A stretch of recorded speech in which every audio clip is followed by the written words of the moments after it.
Hello students, welcome to One Day Law Revision Module 2 Insolvency Resolution Liquidation Process for Corporate Persons।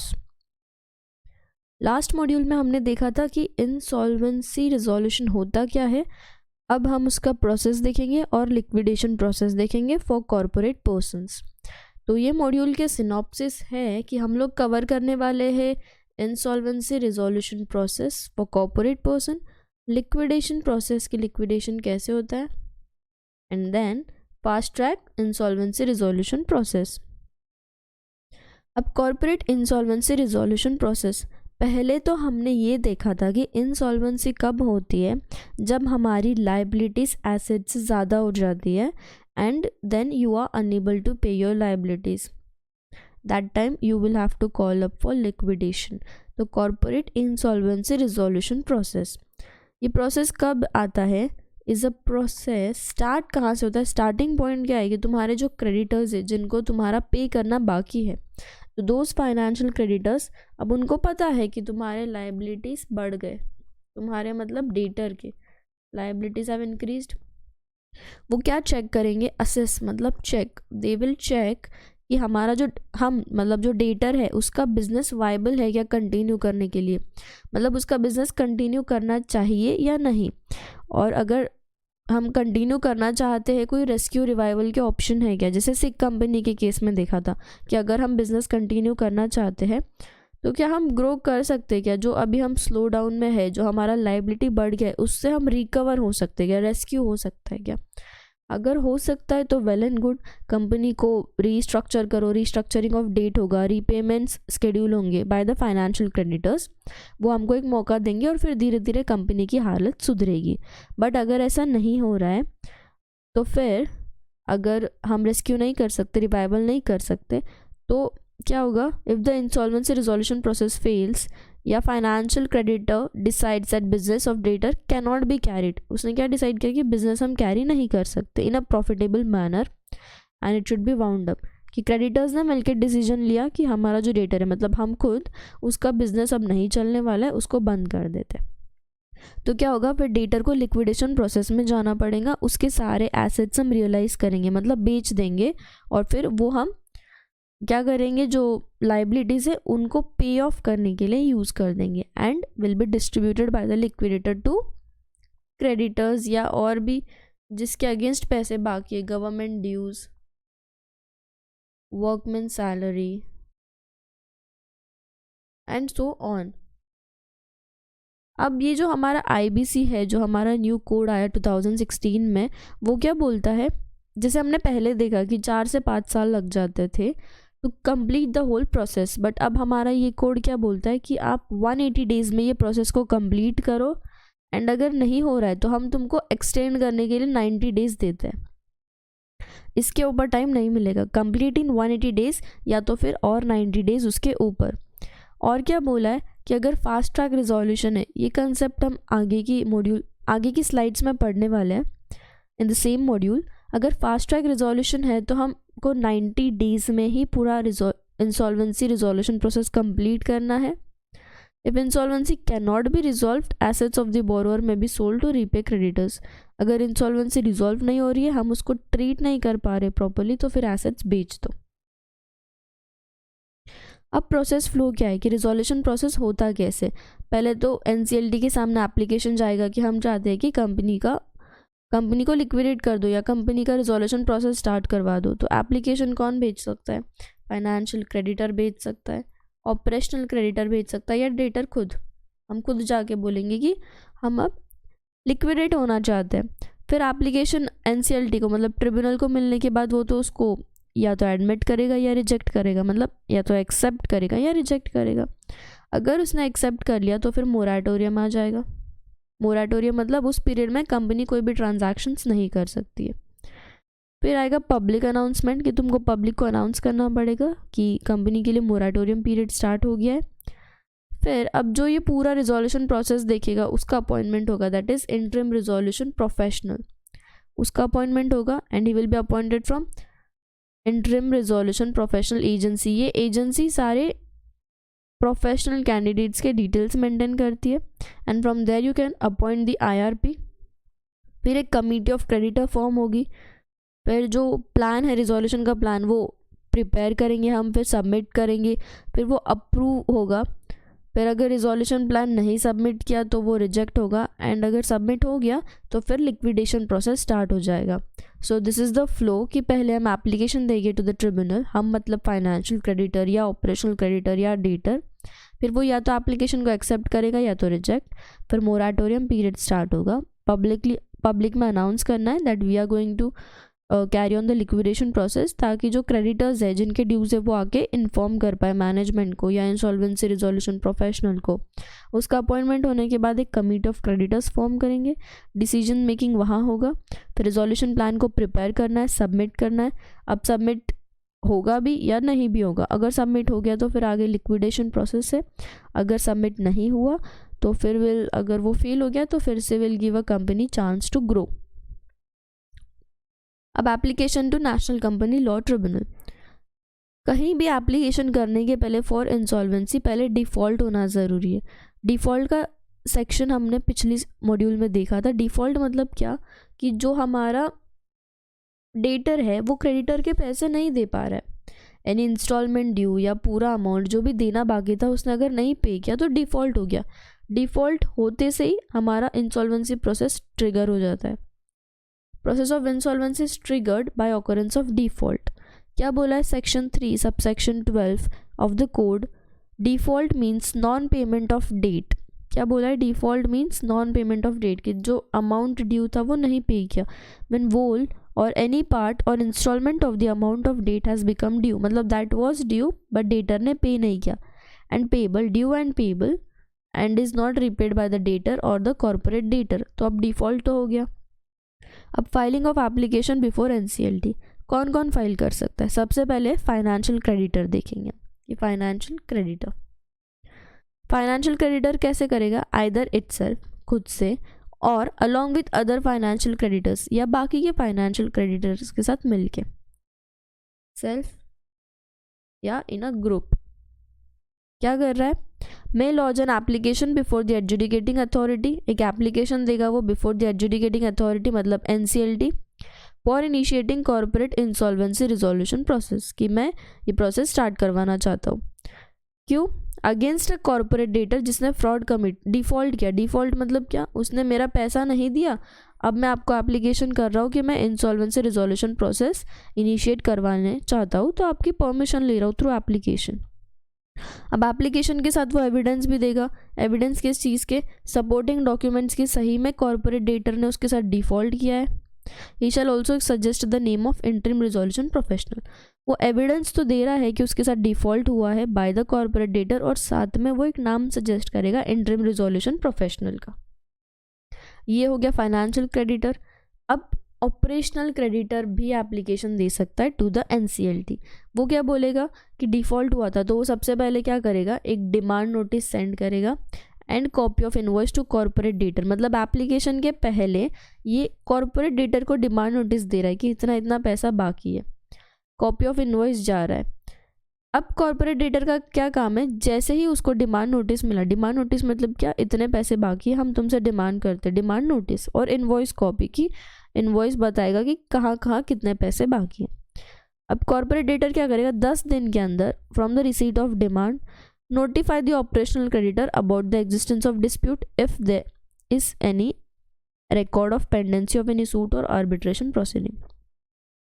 वो क्या करेगा, 10 दिन के अंदर ऑपरेशनल क्रेडिटर को रिप्लाई करेगा। कौन, हम मतलब डेटर रिप्लाई करेगा। हम रिप्लाई करेंगे कि हम ये पैसे क्यों अटका रहे हैं, हम क्यों नहीं दे रहे, because the existence of dispute, की हमने तुम्हारे अगेंस्ट किसी कोर्ट में केस फाइल कर रखा है या किसी कोर्ट में कोई सूट पेंडिंग है, रिकॉर्ड बता दो, प्रूव कर दो कि आर्बिट्रेशन प्रोसीडिंग चल रहा है। मतलब आर्बिट्रेशन प्रोसीडिंग मतलब वो डिस्प्यूट रिजोल्यूशन, मतलब उसमें क्या होता है, दो पार्टीज़ मिलके किसी आर्बिट्रेटर के पास, मतलब दो पार्टीज़ में डिस्प्यूट हो गया, फॉर एग्जांपल हम डेटर है क्रेडिटर है, डिस्प्यूट हो गया, तो उस केस में क्या बोला है, instead of going to the court हमने एक सेपरेट पर्सन अपॉइंट किया, आर्बिट्रेटर, वो ये केस को सेटल करेगा।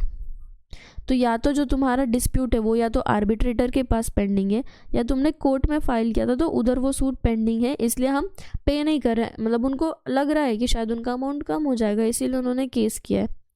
तो वो चीज़ है, इसलिए वो पे नहीं कर रहे। ऐसा तुमको 10 दिन के अंदर इंटीमेट करना है टू द कॉर्पोरेट क्रेडिटर, या फिर पेमेंट कर दो। Details of free payment of unpaid professional day operational debt in case the debt has or is been paid. मतलब ऑपरेशनल क्रेडिटर को या तो डिटेल्स दे दो कि तुमने रीपे किया, या तो अगर तुमने नहीं रीपे किया है तो प्रूफ दो एग्जिस्टेंस ऑफ डिस्प्यूट का। 10 दिन हो गए और ना ही पेमेंट मिला, ना ही कोई रिसीट ऑफ कंफर्मेशन आया, कोई कंफर्मेशन ही नहीं आया कि कोई डिस्प्यूट है। डिमांड नोटिस भेजने के बाद भी कोई रिप्लाई नहीं है, ना पैसे आए ना कोई डिस्प्यूट है उसका कंफर्मेशन आया। तब जाके हमारा ऑपरेशनल क्रेडिटर क्या करेगा, एप्लीकेशन फाइल करेगा टू द एडजुडिकेटिंग अथॉरिटी कि अब आप हमारा कॉर्पोरेट इंसॉल्वेंसी प्रोसेस इनिशिएट कर दो। अब तीसरा, filing of application by corporate applicant, मतलब कॉर्पोरेट डेटर खुद डिफ़ॉल्ट करने के बाद फाइल कर सकता है application for initiating the process with the adjudicating authority. He shall furnish information relating to, अब ये क्या इन्फॉर्मेशन देगा, books of accounts, other documents and name of resolution process की इसको कौन सा प्रोफेशनल चाहिए, propose to be appointed as interim resolution professional. इस ये भी अपने IRP का नाम सजेस्ट करेगा टू द ट्रिब्यूनल। मतलब हमने देखा कि अगर डिफ़ॉल्ट होता है कि डेटर ने पेमेंट नहीं किया टू द क्रेडिटर, तो फिर क्रेडिटर या डेटर खुद NCLT को एप्लीकेशन फाइल कर सकता है for initiation of insolvency resolution process. तो पहले क्रेडिटर का देखा कि क्रेडिटर या तो खुद से या ग्रुप में अगर उसके अगेंस्ट कोई डिफ़ॉल्ट हुआ है तो एविडेंस के साथ एप्लीकेशन फाइल कर सकता है और एक नाम सजेस्ट करेगा कि कौन इंसॉल्वेंसी रिजोल्यूशन प्रोफेशनल होना चाहिए। ऑपरेशनल क्रेडिटर डायरेक्टली एप्लीकेशन नहीं देगा, पहले वो एक डिमांड नोटिस भेजेगा टू द डेटर कि हमारे पैसे दो। डेटर का काम है कि 10 दिन के अंदर वो नोटिस को रिप्लाई करे कि अगर कोई डिस्प्यूट बाकी है कि कोर्ट में झगड़ा चल रहा है तो वो रीज़न है, या तो वो रीपे कर दे। अगर 10 दिन तक दोनों भी नहीं हुआ तो अब हमारा जो ऑपरेशनल क्रेडिटर है वो क्या करेगा, विद द प्रूफ कि उसने नोटिस भेजा था और उसको कोई रिप्लाई नहीं आया, ना ही उसके बैंक स्टेटमेंट्स में कोई पेमेंट्स आए हैं, तो ये दोनों भी प्रूफ के साथ वो NCLT को एक एप्लीकेशन देगा कि वो चाहता है कि corporate insolvency resolution process start हो। Filing of application by corporate applicant, हमारा जो कॉर्पोरेट एप्लीकेंट है वो खुद से ही बोलेगा कि डिफ़ॉल्ट हुआ है तो मैं चाहता हूँ कि आप मेरे against insolvency resolution process start कर दो, मतलब कंपनी की फंक्शनिंग प्रॉपर नहीं है। तो फिर वो डॉक्यूमेंट्स में बुक्स ऑफ अकाउंट सबमिट करेगा to the NCLT, to the adjudicating authority, और प्रपोज करेगा कि वो किसको इंटरिम रिजोल्यूशन प्रोफेशनल अपॉइंट करवाना चाहता है। फिर अब जो एडजुडिकेटिंग अथॉरिटी या तो एक्सेप्ट करेगी एप्लीकेशन या तो रिजेक्ट करेगी। With in 14 days of receipt of application, की 14 दिन के अंदर हमारी एडजुडिकेटिंग अथॉरिटी या तो एप्लीकेशन को एक्सेप्ट करेगी या रिजेक्ट करेगी। However, applicant should be allowed to rectify the defect within 7 days of receipt of notice of rejection. अगर रिजेक्शन हो गया तो जो भी एप्लीकेंट है, corporate creditor, operational creditor, financial creditor या कॉर्पोरेट डेटर, उनको हम बोलेंगे कि 7 दिन के अंदर तुम नोटिस को रेक्टिफाई कर सकते हो अगर वो डिफेक्टिव था और तुमको वो एप्लीकेशन एडजुडिकेटिंग अथॉरिटी ने रिजेक्ट किया और तुमको अब उसको सुधारना है, तुमको वो डिफेक्ट को रेक्टिफाई करना है, तो हम तुमको 7 दिन का टाइम देंगे। Within 7 days you have to rectify the defect. फिर जिस दिन एडमिशन हो गया, मतलब जिस दिन एक्सेप्ट कर लिया अथॉरिटी ने एप्लीकेशन, उस दिन से इंसॉल्वेंसी रिजोल्यूशन प्रोसेस स्टार्ट हो जाएगा। It is referred to as corporate insolvency resolution date, कि हमारा जो 180 डेज़ का पीरियड है वो सब यहीं से स्टार्ट होगा। मतलब अब तुम्हारा इंसॉल्वेंसी रिजोल्यूशन प्रोसेस स्टार्ट हो गया। It is referred to as date, date किस चीज़ का, कॉर्पोरेट इंसॉल्वेंसी रिजोल्यूशन डेट। फिर है मोराटोरियम। अब हमारा इंसॉल्वेंसी रिजोल्यूशन प्रोसेस स्टार्ट हो गया तो फिर एक calm period of 180 days is declared, शांति वाला पीरियड, कि यहाँ ड्यूरिंग दिस पीरियड कोई भी जो पेंडिंग सूट्स है अगेंस्ट द कॉर्पोरेट डेटर या कोई लीगल प्रोसीडिंग्स है तो वो सब शांत हो जाएगी, अब वो सब रुक जाएगी।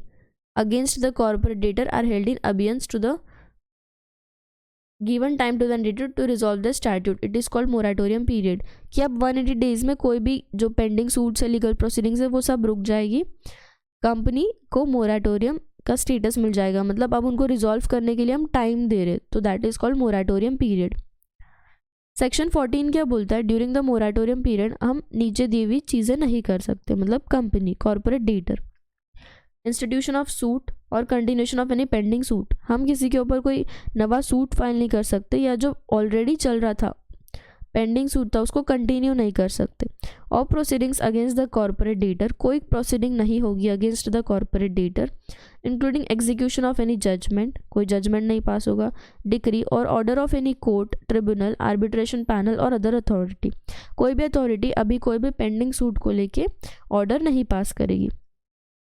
जो भी कॉर्पोरेट डेटर के एसेट्स है या कोई लीगल राइट है, बेनिफिशियल इंटरेस्ट है, उसको वो ट्रांसफ़र नहीं कर सकता, एनकम्बर नहीं कर सकता, एलिनेट नहीं कर सकता, ना ही डिस्पोज कर सकता है।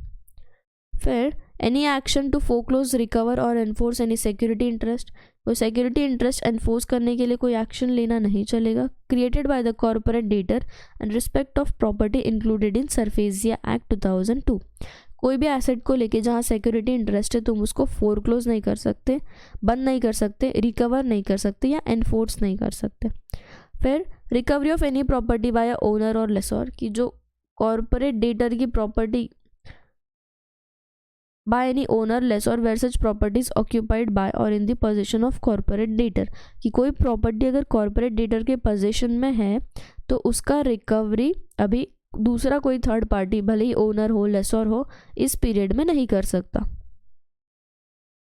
Appointment of interim resolution professional, क्या बोला है कि adjudicant authority shall appoint the interim resolution professional. हमने क्या देखा था कि financial creditor, corporate debtor with the application suggest करते कोई नाम कि सो एंड सो पर्सन को आप इंटरिम रिजोल्यूशन प्रोफेशनल बना दो, तो एडजुडिकेंट अथॉरिटी क्या करेगा, within 14 days from the commencement date, मतलब एक्सेप्टेंस से 14 दिन के अंदर IRP को अपॉइंट करेगा। Section 16 lays down the procedure for appointment of IRP। 14 था मोराटोरियम का सेक्शन और 16 बात करता है appointment of interim resolution professional. When the application is made by financial creditor or corporate debtor, the resolution professional as proposed in the application shall be appointed as IRP, कि उन्होंने जिसका नाम suggest किया हम उसको IRP अपॉइंट करेंगे अगर इस पर्सन के अगेंस्ट, IRP के अगेंस्ट कोई डिसिप्लिनरी प्रोसीडिंग्स नहीं है तो ही, अगर उसके अगेंस्ट कोई प्रोसीडिंग्स चल रही है तो हम उसको अपॉइंट नहीं करेंगे। अगर एप्लीकेशन ऑपरेशनल क्रेडिटर ने दिया एंड उसने कोई IRP प्रपोज नहीं किया तो एडजुडिकेटिंग अथॉरिटी क्या करेगी, make reference to the board for recommendation of IRP who shall act as IRP for this case, अगर ऑपरेशनल क्रेडिटर ने नाम सजेस्ट नहीं किया तो। Proposal for IRP is made by the proposed resolution professional shall be appointed as IRP if no disciplinary proceedings are pending, अगर जो हमने propose किया है IRP उसी को हम RP बना देंगे, मतलब रिजोल्यूशन प्रोफेशनल, अगर उसके अगेंस्ट कोई डिसिप्लिनरी प्रोसीडिंग्स पेंडिंग नहीं है। Board shall recommend the name of insolvency professional to the adjudicating authority against whom no disciplinary actions are pending within 10 days of receipt of reference from adjudicating authority। अब क्या हुआ, जहाँ operational creditor ने नहीं suggest किया वहाँ हमारा जो एडजुडिकेटिंग अथॉरिटी था उसने बोर्ड को क्या बोला कि हम ये केस आपको रेफ़र करते, आप हमको अपॉइंट करके दो या आप हमको सजेस्ट करो कि किसको हमने इंटरिम रिजोल्यूशन प्रोफेशनल अपॉइंट करना है। तो बोर्ड क्या करेगा, 10 दिन के अंदर नाम सजेस्ट करेगा कि ये पर्सन है, इसके अगेंस्ट कोई डिसिप्लिनरी प्रोसीडिंग नहीं है तो तुम इसको अपॉइंट कर सकते हो। अब IRP का period of appointment, term of IRP shall not exceed 30 days from the date of appointment, 30 दिन का उसका टर्म है, 30 दिन के ऊपर वो IRP नहीं रह सकता। पावर्स ऑफ IRP, अब ये क्या करेगा, कंपनी के अफेयर्स को मैनेज करेगा, मतलब वो सारे अफेयर्स पे कंट्रोल लेगा एंड ही विल मैनेज, वो पूरे पावर्स एक्सरसाइज करेगा like a board of director और पार्टनर। रिपोर्टिंग ऑफ ऑफिसर्स और मैनेजर, की मैनेजर और ऑफिसर्स क्या काम कर रहे हैं ये वो एडजुडिकेटिंग अथॉरिटी को रिपोर्ट करेगा। इंस्ट्रक्शंस टू फाइनेंशियल इंस्टीट्यूशंस, जो फाइनेंशियल इंस्टीट्यूशंस को पैसा देना बाकी है तो वो उनको इंस्ट्रक्शंस देगा, may be he will say for rescheduling of payment.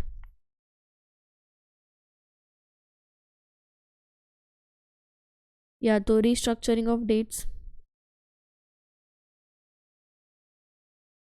And so on. ये सारे पावर्स हमने इंसॉल्वेंसी रिजोल्यूशन प्रोफेशनल को दिए हैं। अब उनका की रोल क्या है? What are the key roles? Issuance of public notice to corporate public notice of corporate insolvency resolution process. एक पब्लिक नोटिस देना है कि हम रिजोल्यूशन प्रोसेस स्टार्ट कर रहे हैं। फिर coalition of claims received.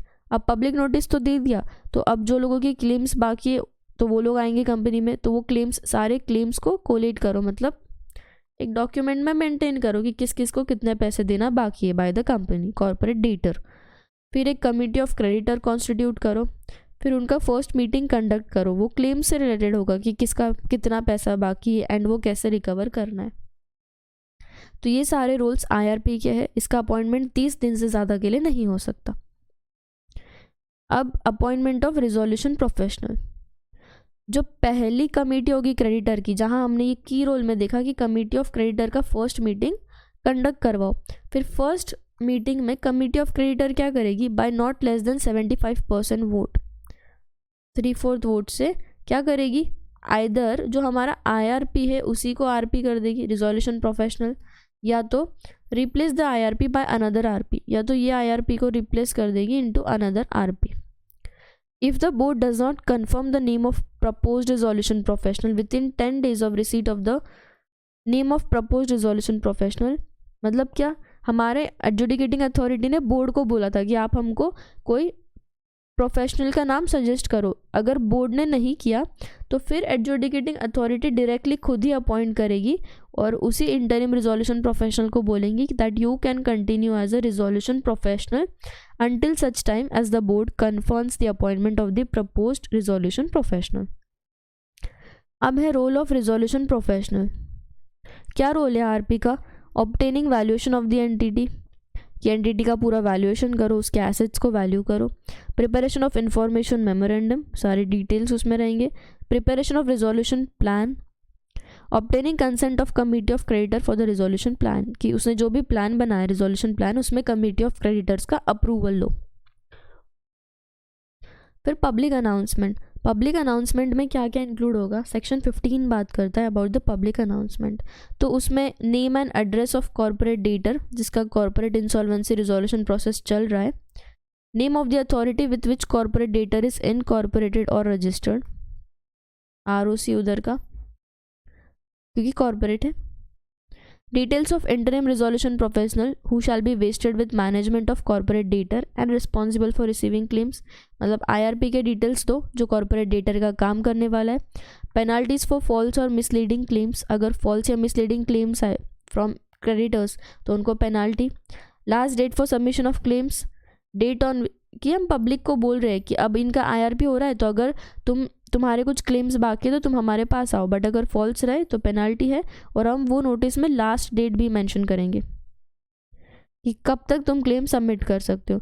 Date on which IRP ends, कौन सी डेट? 180 डेज में from the acceptance of application by NCLT. Committee of creditors, IRP क्या करेगा? कमिटी ऑफ क्रेडिटर फॉर्म करेगा और उनके सारे क्लेम्स कलेक्ट करेगा कि किसका कितना पैसा बाकी है। उस पे से वो जो कॉर्पोरेट डेटर है उसकी फाइनेंशियल पोजीशन को डिटरमाइन करेगा। यहाँ कमेटी बन गई। अब composition of committee of creditor, सारे फाइनेंशियल क्रेडिटर्स होंगे बट जो कॉर्पोरेट डेटर के रिलेटेड पार्टीज हैं उनको हम इंक्लूड नहीं करेंगे। First meeting of creditors, first meeting कब होगी? With in 7 days from constitution of committee. IRP ने कमिटी कॉन्स्टिट्यूट करते से 7 दिन के अंदर फर्स्ट मीटिंग ऑफ क्रेडिटर हो जाएगी, जहाँ वो with a majority of not less than 75% vote क्या करेंगे? आईआरपी को रिजोल्यूशन प्रोफेशनल बना देंगे या आईआरपी को रिप्लेस करके किसी दूसरे पर्सन को रिजोल्यूशन प्रोफेशनल बना देंगे। अब resolution plan, formulation of resolution plan. Resolution professional जो हमारा है आरपी, वो क्या करेगा? एक इंफॉर्मेशन मेमोरेंडम प्रिपेयर करेगा which shall contain information for preparing resolution plan which will help us in preparing the resolution plan. Resolution professional shall provide access to the following resolution applicant in order to prepare the resolution plan. Following to resolution applicant मतलब वो क्या करेगा? Provide access to the access of the following to resolution applicant in order to prepare the resolution plan. वो क्या information देगा? Financial position of the corporate debtor, information required by the applicant, other matter. Resolution professional shall determine the resolution plan and submit the same to the committee of creditors. कि एक बार resolution plan बन गया जिसमें details रहेंगी कि हमारा जो debtor है, मतलब हम खुद, उसका फाइनेंशियल पोजीशन कैसा है and other information required by the applicant and so on. फिर ये रिजोल्यूशन प्लान हम सबमिट करेंगे कमिटी ऑफ क्रेडिटर्स को फॉर देयर अप्रूवल. अब हमने सबमिट किया, shall be approved by the committee of creditor by vote of not less than 75% of share of financial creditor. Each decision require 75% vote in case of committee of creditors. और फिर जो भी decision final होगा वो binding on the corporate debtor रहेगा, मतलब वो decision corporate debtor को बांध के रखेगा, मतलब he will have to follow it. Creditor committee considers proposal for revival of debtor and must decide whether to proceed with revival plan or liquidation within a period of 180 days subject to extension of 80 days. ये हमने देखा कि process 180 days में complete होगा. अगर नहीं हो पा रहा है तो बोर्ड 90 days का एक्सटेंशन देगा. Anyone can submit a revival proposal, but it must necessarily provide for payment of operational debt to the extent of liquidation waterfall. अगर रिवाइवल प्रपोजल है तो you will have to ensure कि financial creditor के साथ operational creditor का भी पूरा payment हो रहा है. सब्सिक्वेंटली रिजोल्यूशन प्रोफेशनल क्या करेगा? Submit the resolution plan approved by committee of creditor to the adjudicating authority. कि कमिटी ऑफ क्रेडिटर ने बाय 75% वोट जो प्लान है उसको अप्रूव किया है, तो अब हम उसको एडजुडिकेटिंग अथॉरिटी को सबमिट कर देंगे. Order of liquidation. Section 33 of IBC code 2016 बोलता है कि अब adjudicating authority after submission of resolution plan liquidation order करेगी. किस किस केस में लिक्विडेशन का ऑर्डर आता है? In the following case. When before the expiry of IRP or within 180 days of the initiation of insolvency resolution, adjudicating authority does not receive the plan. अगर IRP के ख़त्म होने के बाद भी या 180 days from initiation of insolvency resolution, initiation का होता है acceptance of application by the authority, तो उस दिन से अगर कोई भी resolution plan adjudicating authority को नहीं मिला तो वो liquidation का order कर देगी. या तो committee of creditor before the expiry of resolution process intimate the adjudicating authority of the decision that they have passed an order for liquidation. अगर कमिटी ऑफ क्रेडिटर्स ने लिक्विडेशन का ऑर्डर पास किया है तो फिर authority order of liquidation pass कर देगी. Whether resolution plan approved by adjudicating authorities contravened by the concerned corporate debtor, any person other than corporate debtor whose interests are prejudicially affected by such contravention may make an application to adjudicate authority for liquidation order. कि जो resolution plan है अगर वो corporate debtor contravene करता है तो कोई और पार्टी जिसका इंटरेस्ट है वो ट्रिब्यूनल के पास जाके बोल सकती है कि लिक्विडेशन का ऑर्डर पास कर दो. एक बार एडजुडिकेटिंग अथॉरिटी ने लिक्विडेशन का ऑर्डर पास कर दिया तो moratorium imposed on the pending legal proceedings against the corporate debtor and the assets of debtor including proceeds of liquidation vest in the liquidation state. कि जो भी एसेट्स बाकी थी अब कॉर्पोरेट डेटर के पास वो सारे लिक्विडेशन स्टेट बन जाएगी, मतलब अब लिक्विडेटर उसको रियलाइज करना चालू कर देगा ऑर्डर पास होते से. तो this was all about order of liquidation. अब प्रायोरिटी ऑफ क्लेम्स की लिक्विडेटर आ गया, ऑर्डर ऑफ लिक्विडेशन पास हुआ मतलब लिक्विडेटर आया. लिक्विडेटर ने क्या किए? सारे एसेट्स बेच दिए, सारे एसेट्स रियलाइज किए. अब उसको पैसा मिल गया. अब वो ये प्रायोरिटी बेसिस पे ये सारे लोगों को पैसे देगा. मतलब सबसे पहले तो वो इंसॉल्वेंसी का कॉस्ट एंड एक्सपेंस निकाल लेगा कि जो जो उसको ये प्रोसेस में खर्चा हुआ, लिक्विडेटर को, IRP को सारे खर्चे निकल जाएंगे. प्रायोरिटी ऑफ क्लेम्स मतलब क्या? सबसे पहले इसको पे करो, सेकंड इसको पे करो. तो सबसे पहले हम लोग cost and expense of insolvency recover करेंगे. फिर वर्कमैन ड्यू, जो लोग कंपनी में काम करते हैं उनके जो सैलरी बाकी थी, सैलरी और कॉल इट वेजेस 24 मंथ्स के पे करना है. जो पिछले 24 मंथ्स तक जिन जिनके बाकी थे वो पे कर दो. और सिक्योर्ड क्रेडिटर को पे करो क्योंकि एसेट वो सिक्योर्ड. मतलब फॉर एग्जाम्पल किसी सिक्योर्ड क्रेडिटर के अगेंस्ट सिक्योरिटी थी मशीनरी, तो मशीनरी बेच के जो भी अमाउंट रिकवर होगा वो पहले सिक्योर्ड क्रेडिटर को पे कर दो। जैसे कि एसेट रियलाइज थी हमारी machinery 10 lakh, vehicle 5 lakh, other assets 12 lakh. तो पहले तो cost and expenses of insolvency निकाल लो फ्रॉम एनी एसेट, यहाँ टोटल हो जाता है 27। फिर जो सिक्योर्ड क्रेडिटर थे वो मशीनरी से सिक्योर्ड थे और उसका अमाउंट था 8 लाख। तो मशीनरी में का पहले तो 8 लाख यहाँ यूज़ कर लो, तो अब यहाँ 2 लाख बचता है। Wages and any unpaid dues owed to employees, company के employees for a period of 12 months, employees को सैलरी 12 मंथ्स के लिए, और वर्कमैन जो लोअर लेवल के हैं वर्कमैन उनको उनके wages for 24 months, salary of employee for 12 months. फिर कोई गवर्नमेंट की ड्यूज़ है तो वो unsecured financial creditors, other debts and dues, मतलब फिर बचे हुए बाकी के क्रेडिटर्स, बाकी के dues. This will be the priority of claim, इसी सीरीज में तुमको पेमेंट करना है। Fast track insolvency resolution process for corporate person.